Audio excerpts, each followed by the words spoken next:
ایک جو نا مشہور و معروف جملہ ہے جو ہم ایک دفعہ نہیں کئی دفعہ جو نا یہ سن چکے ہیں کہ دین اسلام ایک مکمل ضابطۂ حیات ہے کہ جس میں زندگی کے ہر شعبے کے لیے الحمدللہ عز و جل رہنمائی موجود ہے.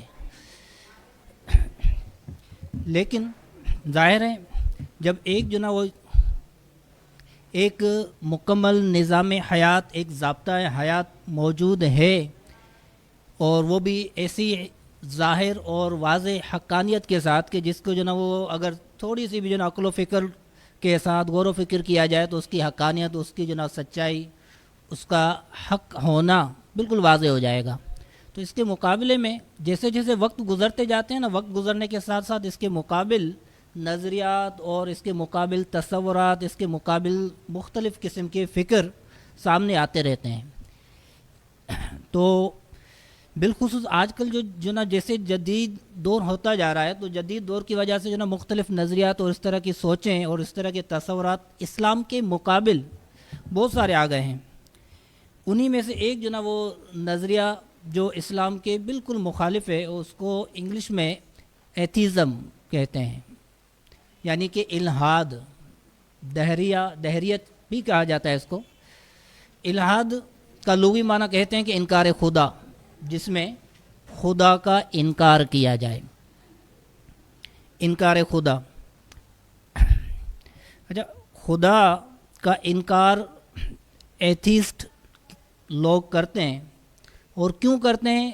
ان کے اس انکار خدا کا جو دعویٰ ہے اس دعوے کی بنیاد کیا ہے, کس بنا پر جو نا وہ کہتے ہیں؟ ان کی مختلف قسم کی قسمیں کیٹیگریز بنے گی کہ جو نا وہ الحاد کے تحت سبھی کے سبھی مطلقاً اللہ تعالیٰ کی ذات کا انکار کرتے ہیں, وجود باری تعالیٰ کا انکار کرتے ہیں, یا پھر اس میں جو نا مختلف قسم کے لوگ پائے جاتے ہیں کہ جو بعض جو نا مطلقاً انکار کرتے ہیں, بعض جو نا کسی دلائل کی بنیاد پر انکار کرتے ہیں. بہرحال کسی بھی اعتبار سے جس بھی اعتبار سے اللہ تعالیٰ کی ذات کا انکار کیا جائے, انکار کرنے والے ہیں وہ چاہے دلائل کی بنیاد پر یا مطلقاً اللہ تعالیٰ کے وجود کی دلیل ان کے مطابق نہ ان کو ملے تو بھی انکار کر سکتے ہیں. ہوں گے ہمارے اعتبار سے جو نا وہ الحاد کی ہی کیٹیگری میں آئیں گے, ان کی جو نا وہ سوچیں مختلف ہو سکتی ہیں. وجہ کیا ہے؟ بعض لوگوں نے کہا کہ بھائی وجود باری تعالیٰ اللہ تعالیٰ کی ذات موجود ہے جس نے اس پوری کائنات کو نظام شمسی کو تخلیق کیا, اس کی کوئی ٹھوس دلیل ہمارے پاس موجود ہی نہیں ہے. اللہ تعالیٰ کو وجود ہم مانیں تب جب ہمیں جو نا ایک عقلی اور منطقی دلائل کی روشنی میں ثابت تو ہو, پروف ہوگا کہ واقعی وجود باری تعالیٰ ہے, کوئی نہ کوئی اس نظام شمسی کا اس کائنات کا خالق ہے جس نے تخلیق کی ہے, تو اس کے بعد ہم جو نا اس کی ذات کو مانیں. اچھا, بعض وہ ہیں کہ جو کہہ رہے ہیں کہ اگر جو نا وہ ثبوت ہو بھی نا, لیکن ظاہر ثبوت جو ملے گا آپ کو الہامی اور آفاقی کتابوں میں ملے گا, یعنی قرآن میں یا پھر اس سے پہلے جو الہامی کتابیں موجود ہیں ان میں جو نا وجود باری تعالیٰ کا ثبوت ملے گا. جبکہ اس کے مقابلے میں آج کل جدت ظاہر سائنس نے ترقی کر لی ہے. سائنس ترقی کرتے کرتے جو نا وہ صرف زمین تک نہیں بلکہ جو نا چاند اور چاند سے آگے جو نا کئی ساری کہکشاؤں گلیکسیز تک پہنچ چکی ہے, کہکشاؤں تک پہنچ چکی ہے. اور اس کے بعد پھر اس نے کہا کہ جو سائنسی تھیوریز سامنے آئی ہیں, سائنسی مشاہدات سامنے آئے ہیں, سائنسی تجربات سامنے آئے ہیں, ان کی بنیاد پر ان کی روشنی میں جو چیزیں ہمارے سامنے سائنسی مشاہدات اور تجربات کی سامنے آئی ہیں اور اس کے مقابل جو آفاقی کتابوں میں جو اس نظام شمسی کا یا کائنات کے بارے میں جو وضاحتیں پائی جاتی ہیں, جو نظریات اور تصورات پائے جاتے ہیں, ان کا جب آپس میں تقابل کیا جاتا ہے نا تو بالکل آپس میں متضاد ہیں. تو ایک طرف آفاقی کتابیں یعنی کہ قرآن اور جناب بائبل, آپ جناب توریت اور انجیل سمجھ لیں, ان کی جناب نظریات اور ان کے فکر, دوسری طرف سائنس کے فکر, دونوں کا آپس میں جب تقابل نہیں ہو رہا, آپس میں متساوی نہیں ہو رہے, کسی ایک بات پر متفق نہیں ہو رہے, تو اب ظاہر ہے دونوں میں سے کوئی ایک چیز سچی ہے دوسری غلط ہے.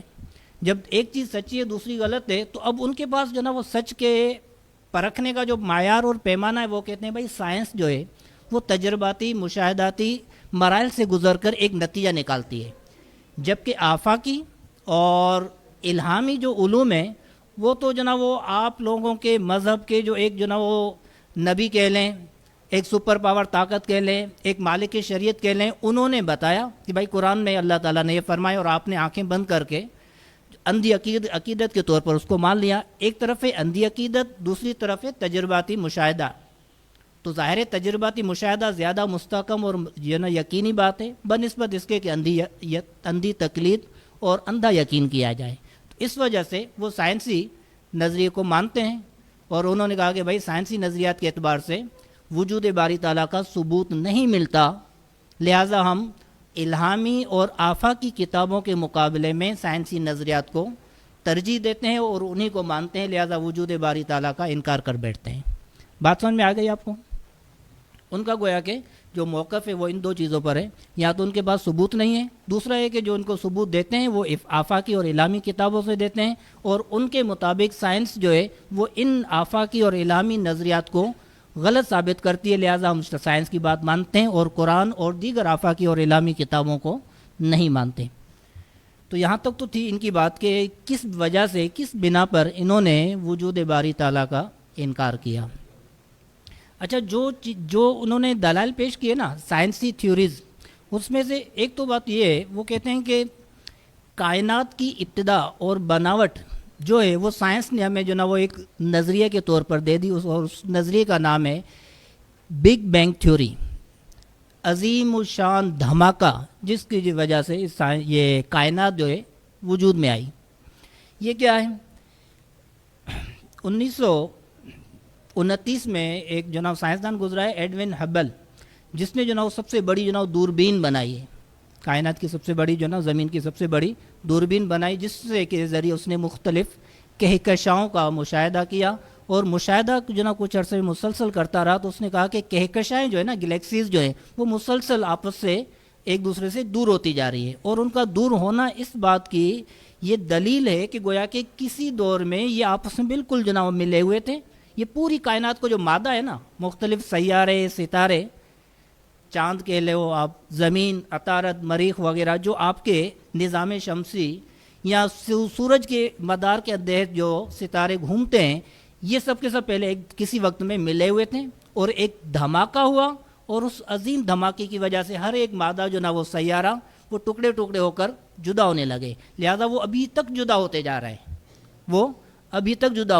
ہیں، اور انہوں نے پھر جو نا وہ اس زمین کی یا اس بگ بینگ کی ابتدا کی ٹائم پیریڈ کا اندازہ لگایا کہ اتنی دور ہے زمین سے، جو نا دور کی جو کہکشاں ہیں وہ کتنی دور ہے، تو گویا کہ وہ نوری سفر کے اعتبار سے انہوں نے زمین کی ابتدا کی ٹائمنگ بتائی۔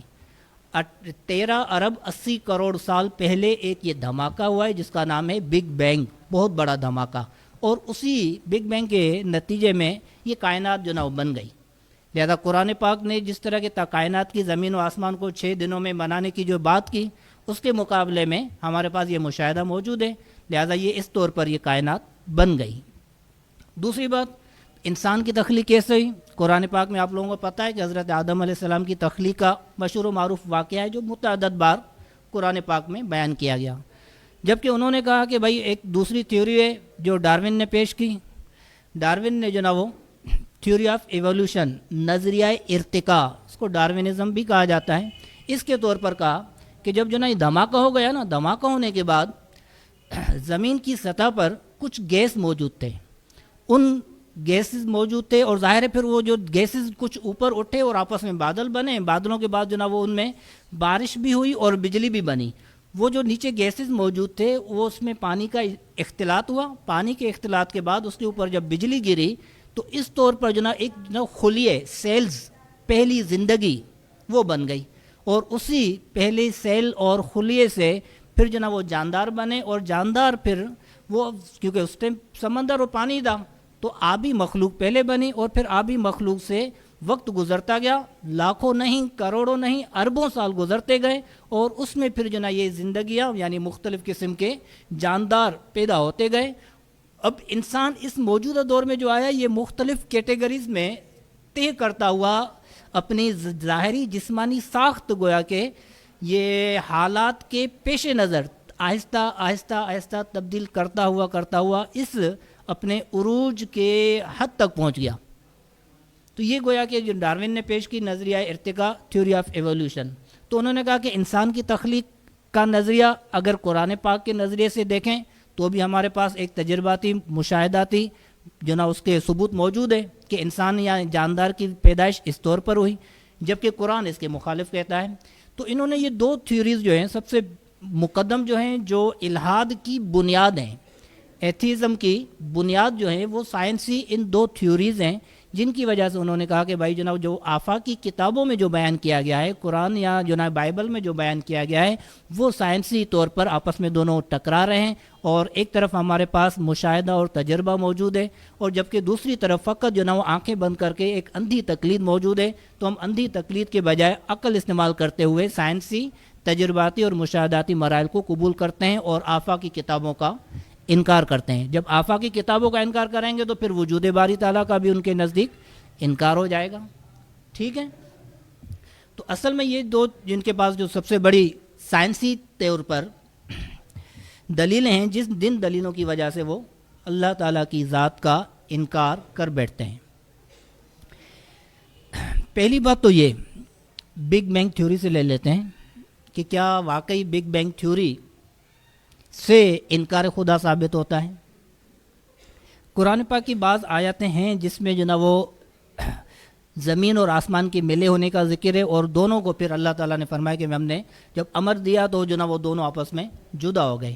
اگر ان آیتوں کو اس طور پر بعض مفسرین نے لیا کہ بگ بینگ کا واقعہ قرآن پاک کی ان آیتوں میں بیان شدہ ہے، تو بعض لوگوں نے گویا کہ قرآن کی آیتوں کو اور سائنسی نظریات کو موافقت، دونوں کے درمیان میں موافقت کے طور پر جو نا بیان کیا ہے کہ ایسا ہو سکتا ہے کہ قرآن میں کیونکہ ہر شے کا بیان ہے، جب ہر شے کا بیان ہے تو جس چیز کو وہ بگ بینگ کہہ رہے ہیں دراصل وہ امر کن تھا، در حقیقت وہ اللہ تعالیٰ کا امر کن تھا، اور اللہ تعالیٰ نے کن فرمایا فیکون، کائنات بن گئی۔ تو ان لوگوں نے گویا کہ قرآن کی آیتوں کو اس بگ بینگ تھیوری جو سائنسی تھیوری ہے اس کی ساتھ موافق کیا، اور دونوں کا گویا کہ مفہوم کہا کہ ایک یہ دونوں میں متضاد اور آپس میں مخالف نہیں ہے۔ لیکن جو محتاط علماء ہیں نا وہ کہتے ہیں ایسا نہیں ہے، کیونکہ سائنس ہمیشہ وہ تبدیل ہوتی رہتی ہے، کسی ایک تھیوری پر، کسی ایک نظریے پر، کسی ایک نقطۂ نظر پر کئی 100 سال تک قائم رہے، ایسا ہو ہی نہیں سکتا، ایسا کبھی نہیں ہوا۔ ارسطو اور سقراط کے اعتبار سے جو نا وہ شروع میں کچھ کیا جو نا وہ یہ دنیا کے سب سے بڑے فلسفی سمجھے جاتے ہیں، لیکن بعد کی سائنس نے ان کے فلسفے کے، ان کے نظریات کا انکار کر دیا اور رد کر دیا۔ انہوں نے کہا تھا کہ زمین اس پوری کائنات کا مرکز ہے، اور زمین جو نا رکی ہوئی ہے، ساکن ہے، اور ہر شے اس کے گرد جو نا وہ سورج ہو یا چاند ہو اس کے گرد چکر لگا رہے ہیں۔ جبکہ بعد کی جو نا وہ سائنسی نظریات نے اس کو رد کر دیا کہ ایسا نہیں ہے، بلکہ ارسطو اور سقراط نے غلط کہا تھا، انہوں نے اس کو غلط کر دیا۔ اس کے بعد پھر ڈارون نے جب جو نا وہ جب تھیوری آف ایولیوشن پیش کی تو سب نے اس کو پہلے قبول کر لیا، لیکن پھر ڈارون کی خود اس تھیوری کو پھر جو نا بعض لوگوں نے جو نا رد کر لیا، بعض نے اس میں ترمیم کر لی، بعض نے اس میں جزوی طور پر ترمیم کر لی۔ لہٰذا ایکوریٹ جس طرح کی کوئی تھیوری یا نظریہ پیش ہوتا ہے نا تو ہمیشہ وہ قائم رہتا نہیں ہے، وقت کے گزرنے سے تبدیل ہوتا رہتا ہے۔ جب سائنس تبدیل ہوتی رہتی ہے اور ہم کسی ایک نظریے کو لے کر قرآن کی آیت کو اس کے موافق کر لیں، آج وہ سائنسی طور پر نظریہ درست ہے، آج سے 50 سال بعد، 100 سال کے بعد وہ نظریہ غلط ثابت ہو جاتا ہے سائنسدانوں کے نزدیک۔ اب آپ کیا کریں گے؟ تو اس کا مطلب ہے قرآن کی آیت جو جس کے موافق ہم نے قرار دی تھی، اب سائنسی نظریہ جو ہے اس کے خلاف ہو گیا۔ اب آیت کو درست مانیں گے یا بعد کی تحقیق کو درست مانیں گے؟ سائنسی اعتبار سے جو بات کی تھیوری ہوگی، بات کا جو مشاہدہ اور تجربہ ہوگا، ظاہر ہے پھر اس کو قبول کیا جائے گا۔ لہٰذا محتاط علماء نے کہا کہ ایسا ہو ہی نہیں سکتا کہ جو سائنسی نظریات سامنے آ جائے نا تو ہم قرآن کی آیتوں کو اس کے موافق کرتے پھریں۔ ایسا کرنا درست نہیں ہے کہ قرآن کی آیتوں کو لے کر ہم سائنسی نظریات کے موافق کریں، کیونکہ نظریات کسی ایک جو نا نقطۂ نظر پر قائم نہیں رہتے، وقت گزرنے کے ساتھ، تجربات ہونے کے ساتھ، مشاہدات ہونے کے ساتھ وہ تھیوریز تبدیل ہوتی رہتی ہے۔ جب تھیوریز تبدیل ہوگی تو آپ کی قرآن کی آیتیں تبدیل نہیں ہوگی، لہٰذا قرآن کی آیتوں کو سائنسی نظریات کے موافق اور مطابق نہیں کرنا چاہیے۔ ٹھیک ہے؟ اچھا، اب وہی بات وہیں پر آ گئی کہ جب بگ بینگ تھیوری، جب جناب عظیم الشان دھماکے سے یہ کائنات بنی تو پھر ہمارے پاس کیا ثبوت ہے کہ جناب اللہ تعالیٰ نے اس کو تخلیق کیا؟ ہمارے پاس کیا ثبوت ہے؟ قرآن پاک کی آیتیں ظاہر ہے وہ نہیں مانیں گے، کیونکہ وہ ہیں ہی جو نا وہ منکر خدا، اللہ تعالیٰ کی ذات کا جب انکار کرنے والے ہیں تو وہ آیتوں کو کیا مانیں گے؟ وہ قرآن کو ہی نہیں مانتے تو پھر قرآن کی آیتوں کو کیسے مانیں گے؟ اب آپ عقلی طور پر ہی دلیل دے سکتے ہیں۔ عقلی طور پر دلیل کیا ہے؟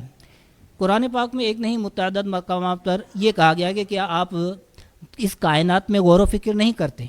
آپ زمین میں سیر کریں اور غور و فکر کریں، اعتبار کریں، تفکر کریں، تدبر کریں۔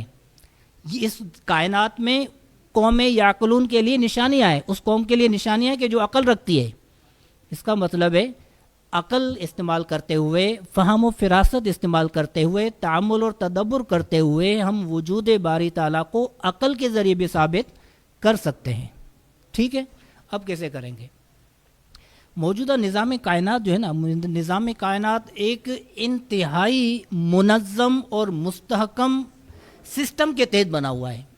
اس کا جو نا وہ ایک دفعہ کسی ایک نہیں بلکہ تمام کے تمام سائنسدانوں نے اس بات کا اعتراف کیا ہے کہ یہ جو کائنات بنی ہوئی ہے نا، یہ ایک ایسی زبردست اور منظم اور مستحکم ایک سرکل میں بنی ہوئی ہے کہ اس میں اگر ذرے برابر کی بھی اگر تبدیلی ہو جائے نا، ذرے برابر کا بھی اگر جس میں فرق آ جائے تو پھر یہ جو نا کائنات کا یہ نظام چلے گا نہیں۔ اللہ تعالیٰ نے قرآن پاک میں ارشاد فرمایا نا، لو کان فیہما آلہۃ الا اللہ لفسدتا، اگر زمین و آسمان میں اللہ کے علاوہ کوئی دوسرا بھی الہ ہوتا نا، اگر دو الہ ہوتے تو یہ نظام شمسی درم برم ہو جانا تھا۔ تو یہ جو سسٹم جو چل رہا ہے نا نظام شمسی کا، سورج جس پوزیشن پر کھڑا ہے اور زمین جس جو نا وہ فاصلے پر موجود ہے، چاند جس مدار میں موجود ہے، پھر زمین کے اندر جو سائنسدانوں نے جو گریوٹی اور کشش ثقل کو پیدا کیے، ثابت کیا یا جو نا اس کو دیکھا کہ واقعی اس میں بھائی کشش ثقل ہے۔ اچھا، انسان کی تخلیق، پھر انسان کے اندر جب غور و فکر کرتے ہیں، ہر ایک شے میں جو ایک جو نا ایک مناسب سی ایک جو نا وہ فاصلہ سا پایا جاتا ہے، یا پھر ایک جو حیات پائی جاتی ہے، زندگی پائی جاتی ہے، اس میں جس طرح کی سائنسی طور پر انہوں نے کہا کہ سیلز ہیں، وہ سیلز جس جسم میں جس مقدار کے تحت جو نا وہ سیل پائے جانے چاہیے اسی مقدار کے تحت سیل پائے جاتے ہیں۔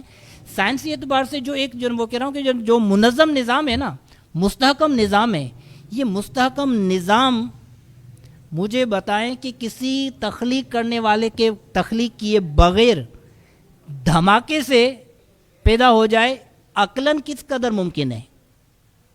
عقلاً کس قدر ممکن ہے؟ ہی نہیں ممکن۔ دھماکے سے چیزیں بگڑتی ہیں، بنتی ہیں، بگڑتی ہیں نا۔ جب ہوا دھماکہ تو پھر بنا کیوں؟ آپ دھماکے سے آپ بناؤ گے، بگاڑو گے۔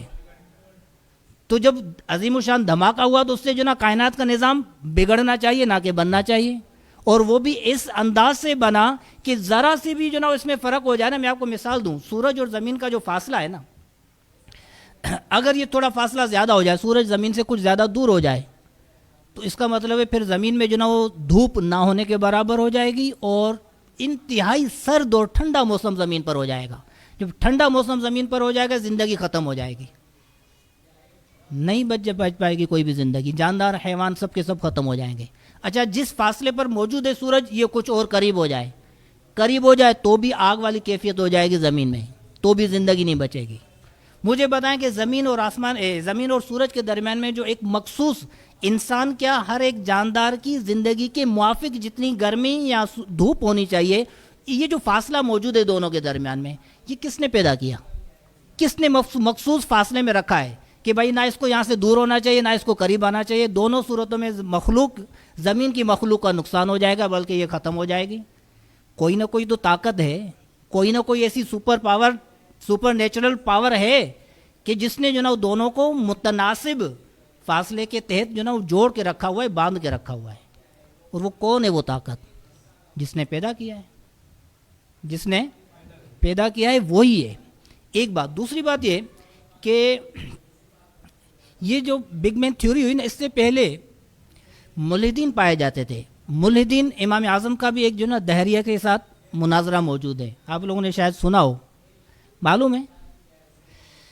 بہرحال میں نہیں جاؤں گا، میں بات طویل ہو جائے گی کیونکہ بہت ساری چیزیں موجود ہیں میرے پاس۔ تو اصل میں الحاد تو پہلے سے تھا، لیکن اس وقت ان لوگوں کے کیا جو نا وہ تھا کہ بھائی یہ کائنات جو نا وہ قدیم ہے، ماقبل کے فلسفی جو موجود تھے وہ یہ کہتے تھے کائنات قدیم ہے. جیسے یہ نظام ہے نا یہ مسلسل چلتا آ رہا ہے, کبھی اس کی کوئی شروعات اور ابتدا نہیں ہے. قدیم کا مطلب وہ یہ کہ جس کی کوئی ابتدا نہ ہو. جب ان لوگوں کے نزدیک الحاد ان کے نزدیک بھی تھا, ملحدین وہ بھی تھے, لیکن انہوں نے کہا تھا کہ کائنات کی کوئی ابتدا نہیں ہے, شروع سے کائنات ہے. اگر شروع سے کائنات تھی ان کے نزدیک, پھر ابھی بگ بینگ تھیوری کی وجہ سے کہ کائنات کی ابتدا ہوئی, ملحدین کی جو سوچ تھی اس کے تو مخالف جا رہا ہے بگ بینگ تھیوری. جو بگ بینگ تھیوری ہے وہ تو الحاد کے خلاف جا رہی ہے, نہ کہ ان کے حق میں ہے. ایسا ہی ہے نا, جب ان کے خلاف جا رہی ہے پھر وہ ان کو جو نا وہ اپنے حق میں ثبوت اور دلیل کیسے پیش کریں گے. لہذا یہ ان کے حق میں دلیل نہیں بن پائے گی, یہ ان کے خلاف بن پائے گی.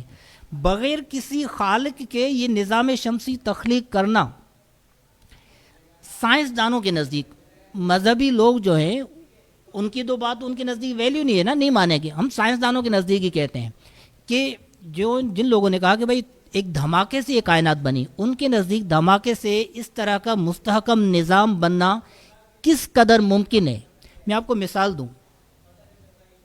ایک بند کمرہ ہے اور بند کمرے میں جو نا ہر طرف سے کمپیوٹر کی بورڈز رکھ دیے جائیں اور سب کے سب جو نا وہ ان کمپیوٹر کی بورڈز کی جو نا وائر جو ہے اور کسی ایک جو نا وہ ماسٹر کمپیوٹر میں کنیکٹ ہو, اور اندر ہم جو نا وہ 12 سے 15 بندروں کو چھوڑ دیتے ہیں. ایک ہفتے تک جو نا بندر اندر کمرے میں ہیں اور وہ اچھل کود کر رہے ہیں. کھانے کا نظام بھی موجود ہے ان کے پاس, وہ کھا بھی رہے ہیں, پی رہے ہیں, زندگی گزار رہے ہیں. اور وہاں پر جو نا وہ ہر طرف جہاں پر بھی قدم رکھیں گے ان کا کی بورڈ کی کیز پر ان کا پیر پڑے گا. اچھا, وہ کی بورڈ پر جو نا اچھل کود کرتے رہیں. ایک ہفتے کے بعد جو آپ کے جو نا وہ ماسٹر کمپیوٹر میں ان کے اچھل کود کی وجہ سے جو ڈیٹا بنا تھا اس کو آپ پرنٹ آؤٹ کر لو. پرنٹ آؤٹ کرنے کے بعد آپ دیکھو یار کیا جو نا وہ زبردست قسم کی غزلیں اور جو نا اشعار بن گئے.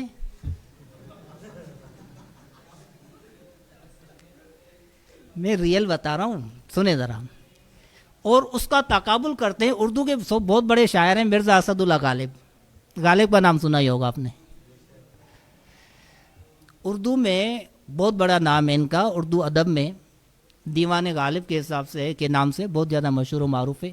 اور ایک بندہ کہتا ہے کہ بھائی وہ بندروں نے جو اچھل کود کی تھی کی بورڈز پر اور اس کے بعد پھر جو نا پیپر بن گئے, ان پیپروں کا تقابل کرتے ہیں ہم دیوان غالب کے ساتھ. جب دیوان غالب کے ساتھ تقابل کرتے ہیں تو دیوان غالب اس کے مقابلے میں ہیچ ہو گیا اور بندروں کی اچھل کود فصاحت اور بلاغت اور نظم اور جو نا قافیہ اور رموز کے اعتبار سے اس سے کہیں زیادہ ہے. بات سمجھ میں آ رہی ہے کس قدر ممکن ہے یہ. 1 کروڑ مرتبہ اگر یہ تجربہ کیا جائے تو کیا 1 کروڑ مرتبہ تجربہ کرنے کے بعد کوئی ایک مرتبہ ایسا رزلٹ مل سکتا ہے؟ نہیں مل سکتا. سائنسدان کہتے ہیں کہ اس سے بھی زیادہ ناممکن ہے بگ بینگ تھیوری سے یہ نظام کا بننا, لیکن بن گیا. پھر بھی وہ جس قدر ممکن ہے نا اس سے بھی زیادہ ناممکن ہے ایک دھماکے سے یہ نظام کا بن جانا. وہ کہتے ہیں پھر بھی بن گیا اور خدا نہیں ہے. میں آپ کو مثال کے طور پر دوں کہ آپ جو نا وہ پیپر تو نہیں ہے, اگر آپ یہاں کے آپ گیٹ سے 1 لکھیں اس کے بعد 0 لگاتے جائیں اور 1 کلومیٹر تک جو نا زمین پر 0 لگاتے جائیں, آپ وہ ڈیجٹ اور ہندسہ پڑھ پائیں گے؟ نہیں پڑھ پائیں گے نا. جتنی 0 لگے ہوئے ہیں نا, آپ اس کو اگر پڑھ پاتے نا, اس پڑھ پانے کے بعد آپ فیصد نکال لیں تو اس کے بعد جو 1% جو بنے گا نا, اتنا جو نا زیادہ 0 لگانے کے بعد, وہ بھی ممکن نہیں ہے کہ ایک دھماکہ ہو اور اس طرح کا مضبوط اور منظم اور مستحکم نظام شمسی وجود میں آ جائے بغیر کسی تخلیق کرنے والے کے. اتنا بھی ممکن نہیں ہے. یہ سائنسدان بھی مانتے ہیں, پھر بھی کہتے ہیں نہیں بغیر خالق کے تخلیق ہو گئی. ہوا صرف ایک دفعہ, یہ دھماکہ ہوا صرف ایک دفعہ, جو کہ خربوں مرتبہ واقعہ ہونے کے بعد بھی ایک دفعہ ہونا بھی ممکن نہیں ہے. لیکن وہ کہتے ہیں کہ پھر بھی ہو گیا, اور ہو گیا ایک ہی دفعہ میں پورا کا پورا یہ معاملہ ہو گیا. ہمیں بتائیں کہ ہم ان کو عقل مند کہیں, وہ ہمیں بیوقوف سمجھتے ہیں. وہ واقعی ہمیں بیوقوف سمجھتے ہیں کہ تم لوگ جو نا عقل استعمال نہیں کرتے. وہ خود کو اقلیت پسند، اقلیت پرستی کے نام سے تحریکیں چلاتے ہیں، اور مذہب کو رجت پسند دقیانوسی کے نام جو نا وہ دیے جاتے ہیں کہ مذہب والے رجت پسند ہیں، وہ دقیانوس خیالات کے جو نا وہ حاملین ہیں، جبکہ ہم عقل پسند ہیں، ہم عقل پرست ہیں، ہم اقلیت کی باقاعدہ طور پر تحریکیں چلاتے ہیں. تو اس قدر بھی یہ جو نا دھماکہ ہو اور اس طرح کا منظم اور مستحکم نظام وجود میں آ جائے، اس قدر بھی ممکن نہیں ہے. لیکن وہ اس کو پھر بھی مانتے ہیں کہ ایک ہی دفعہ ہوا اور ہو گیا، ایک ہی مرتبہ بندر اچھل کود کر گئے اور دیوان غالب کے مقابلے میں زیادہ جو نا وہ فصیح اور بلیغ دیوان جو نا وجود میں آ گیا. بہرحال ان کی سوچ ہے. دوسرا یہ کہ تھیوری آف ایوولوشن، نظریہ ارتقاء کے مقابلے میں جو مذہب انسان کی تخلیق کا نظریہ پیش کرتا ہے حضرت آدم علیہ السلام کی، وہ کہتے ہیں کہ بھائی آپ کے کیونکہ ایتھیسٹ کے مقابلے میں جو نا وہ شروعات جو ہوئی یہ یورپ سے ہوئی، اور یورپ میں شروع ہونے کی وجہ کیا تھی؟ اگر اس کا تھوڑا سا لے لیتے ہیں اس کا ٹائم. شروع ہونے کی وجہ یہ تھی کہ اصل میں اسلام کا ابتدائی دور جو تھا سائنس کی ترقی یافتہ دور تھا. یہ آپ لوگوں کو پتہ ہی ہے، سائنس کا ابتدائی جو دور تھا وہ سب کے سب جو نا تقریباً مسلمانوں کا ایک غلبہ تھا. وجہ کیا تھی؟ وجہ یہی تھی کہ مسلمانوں نے جو نا اپنی مذہبی کتابوں کا جس طرح جو نا وہ تحقیق اور مطالعہ کرنا چاہیے، علم حاصل کرنا چاہیے، علم کی ترویج کرنی چاہیے، ویسے ابتدائی مسلمانوں نے اس کا حق ادا کیا. نہ صرف مذہبی بلکہ جو نا وہ دنیاوی علوم میں بھی وہ غالب رہے، سرخرو رہے. صلیبی جنگیں ہوئی نا صلاح الدین ایوبی رحمۃ اللہ تعالیٰ علیہ کے دور کی، یا اس سے تھوڑا پہلے یا اس کے بعد کی. اس کے بعد جو نا وہ صلیبیوں سے ان کا جو نا آپس میں جھگڑا بھی ہوتا رہا اور آمد و رفت اور آنا جانا بھی ہوتا رہا. اصل میں ہوا یہ تھا کہ ابتدائے اسلام کے جو علماء اور محققین تھے نا، انہوں نے یونان کے فلسفے کو ٹرانسلیٹ کر لیا تھا عربی میں. اچھا، یونان کا فلسفہ عربی میں لے کے آئے. عربی میں جب ان کا فلسفہ آیا، فلسفے کو اور الہامی کتابوں کو ملایا اور دنیاوی علوم کے اعتبار سے ترقی حاصل کر لی. پھر جب مغربیوں کا ان کے ساتھ جو نا وہ اختلاط ہوا تو انہوں نے جو نا وہ سارے کے سارے علوم مذہبی اسلامی علماء سے، محققین سے، مدرسین سے، جو نا مفسرین سے وہ لے لیے، حاصل کر لیا. اور اب اس کے بعد پر اسلامی علوم کے اعتبار سے آپ کہہ سکتے ہیں کہ جو نا وہ لوگوں کا میلان کچھ کم ہوتا گیا. ادھر سے مسلمانوں کا اسلامی تعلیمات سے کی طرف میلان اور رغبت کم ہوتی گئی. انہوں نے انہی چیزوں میں جو نا وہ جو مسلمانوں نے بنیاد پیش کی تھی، علم طب میں، علم کیمیا میں، علم فلکیات میں، علم ارضیات میں، علم طبعیات میں جو اسلامی بنیادی طور پر تحقیقات موجود تھی، اصول اور قواعد اور ابتدائی کتابیں موجود تھی، وہ کتابیں جب وہ لے کے گئے اپنی جو نا زبانوں میں، جب انہوں نے ٹرانسلیٹ کیا تو انہوں نے پھر اس پر مزید تحقیقات کی اور اسی مسلمانوں کی پیش کردہ تحقیقات کو بنیاد بنا کر آگے جو نا انہوں نے ترقی کی.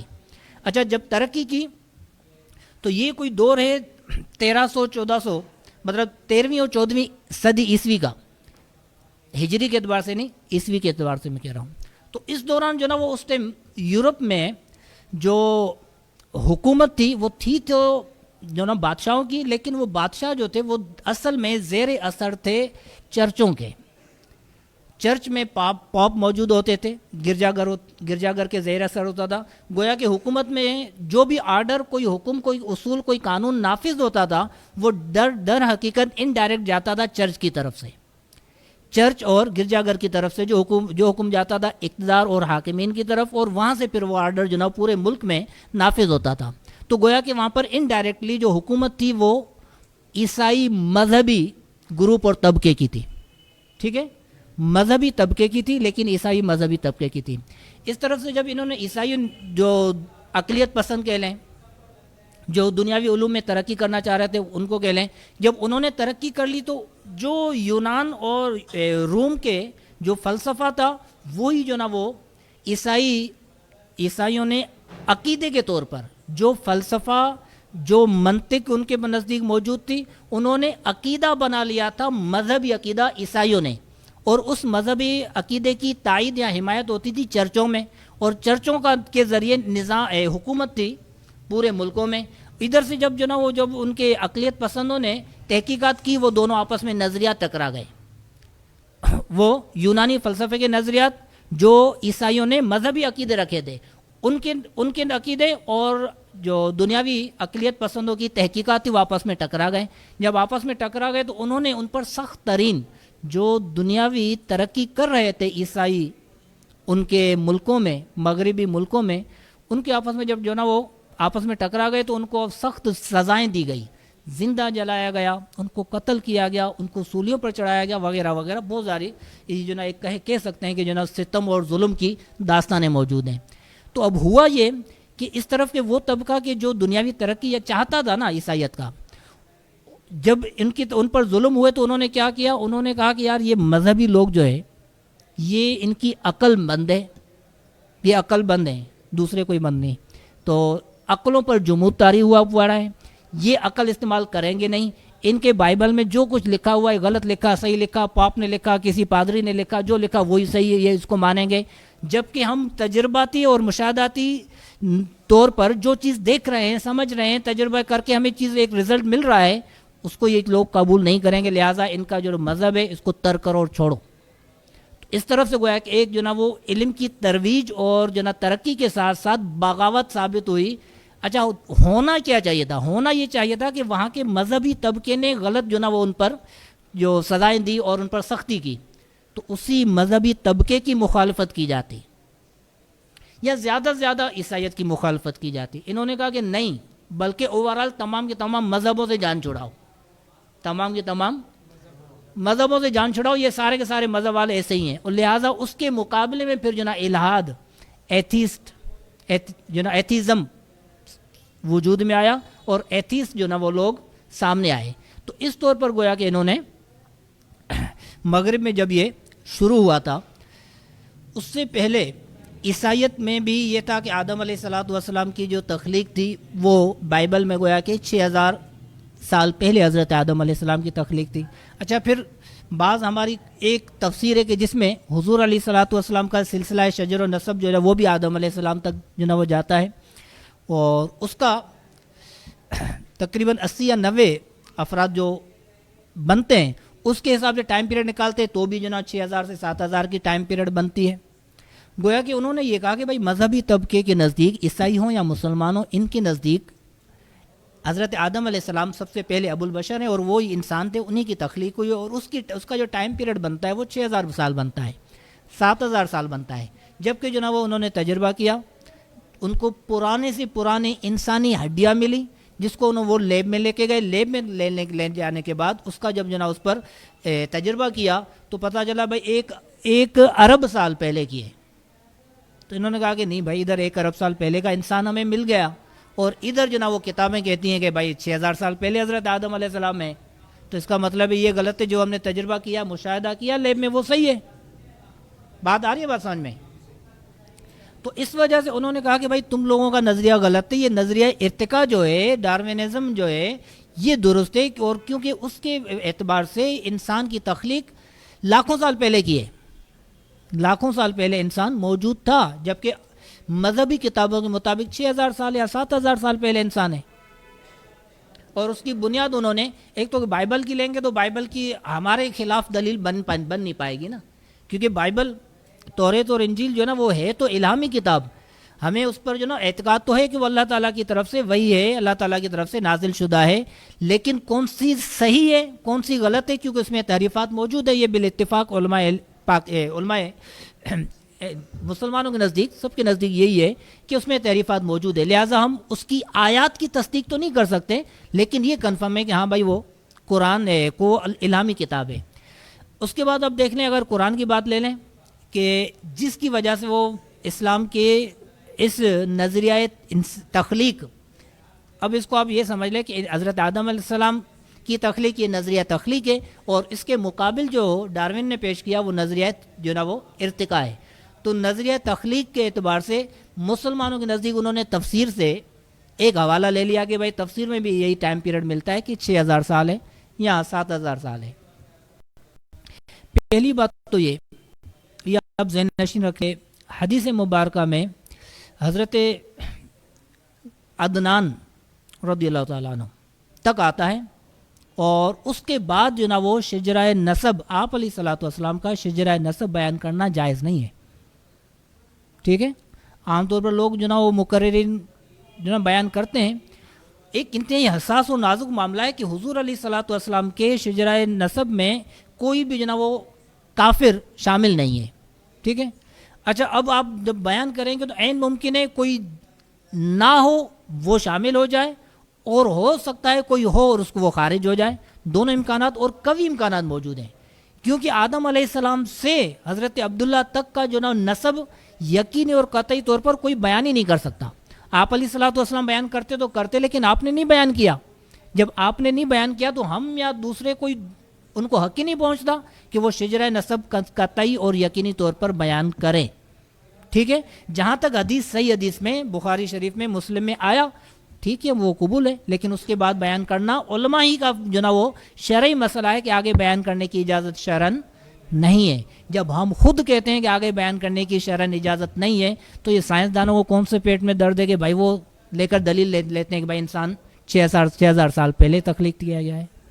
ہم خود کہتے ہیں یہ غلط ہے، تو ہمارے جس کو ہم غلط کہتے ہیں وہ ہمارے خلاف دلیل کیسے بن پائے گی؟ ٹھیک ہے. دوسری بات یہ کہ خود ڈارون نے جو یہ نظریہ پیش کیا وہ تو تھا ڈارونزم نظریہ تھا، لیکن اس کے بعد خود موجودہ سائنسدانوں نے اس کو ریجیکٹ کر لیا، رد کر دیا.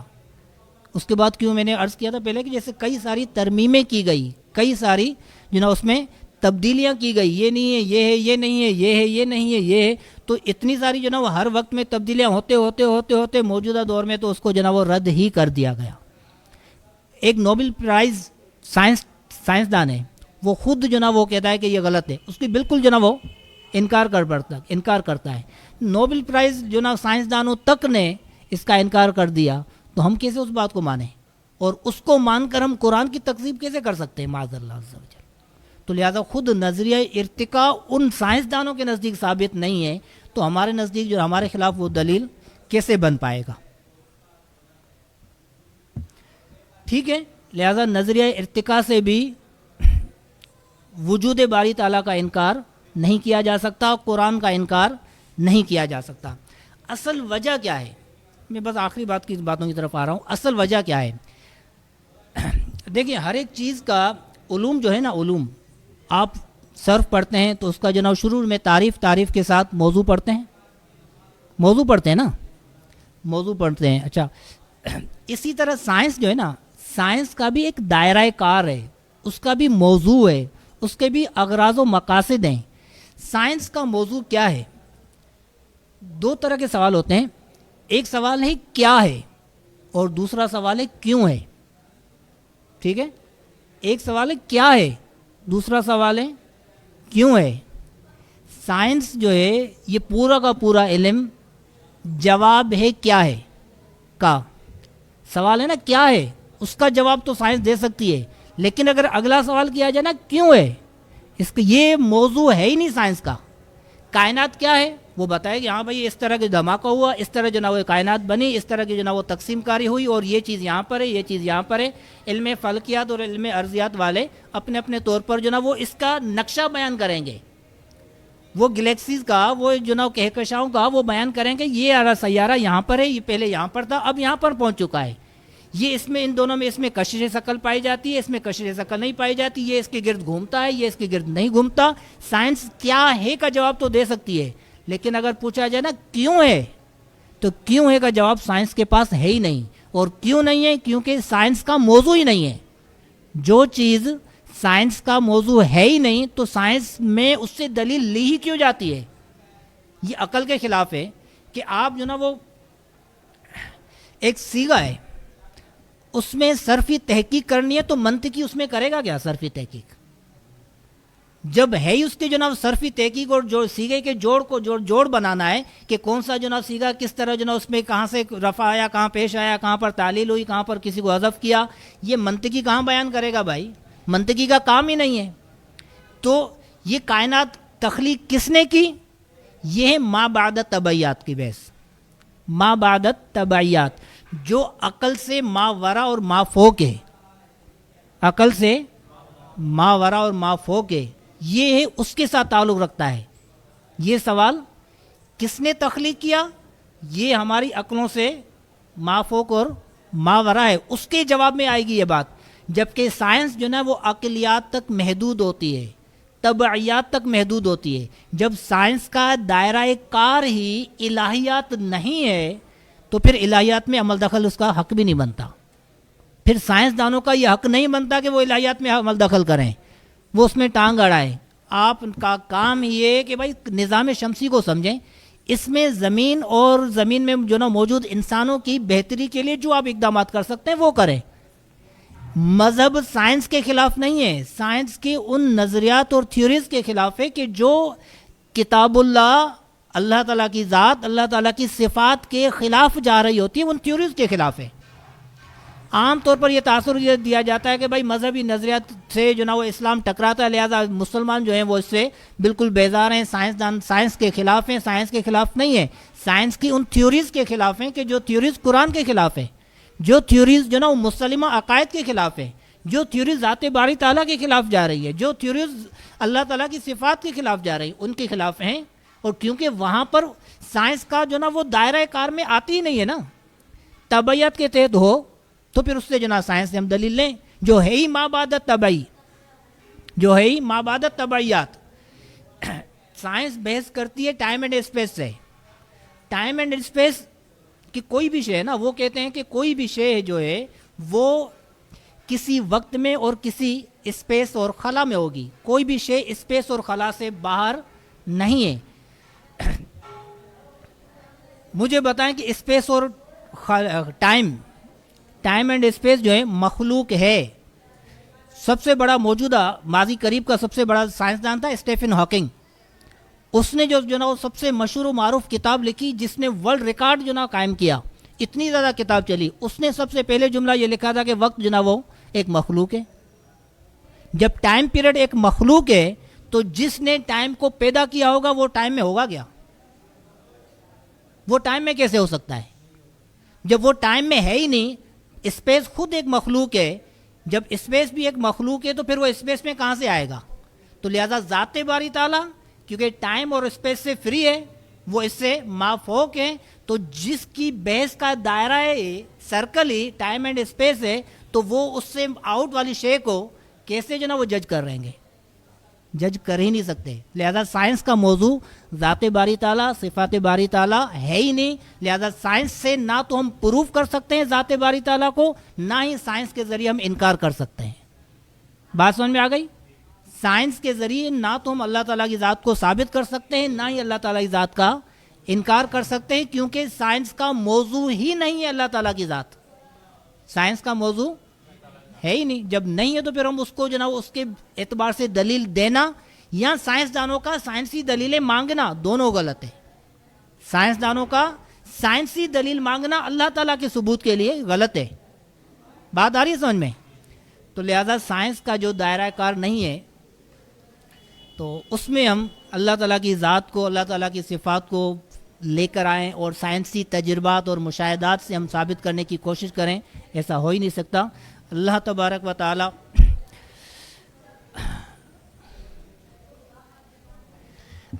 تعالیٰ قرآن اور سنت کا حقیقی علم عطا فرمائے اور نظریات اہل سنت پر قائم و دائم رکھے، آمین بجاہ نبی الامین۔